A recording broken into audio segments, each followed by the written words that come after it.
আগে ওনার কথাগুলো শোনেন। 5ই আগস্টের কথা বলবো না, ও সব কিছু না, তবে স্মরণ করিয়ে দিচ্ছি।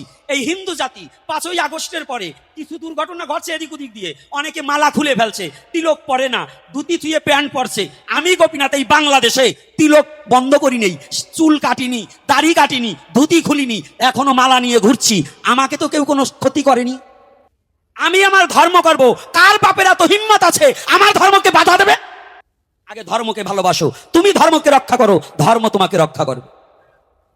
তুমি যদি ধর্ম রক্ষা না করো, তোমাকে কোনোদিন ধর্ম রক্ষা। কোন জগতে যাবেন? মহাপ্রভুর মতো ব্যক্তিকে হিংসা করছে, তখন তার জাত ভাই। ওই মুসলমান ধর্মে যাবেন, আবু জাহেল নবীর আপন কাকা, সেও নবীকে মানে নাই।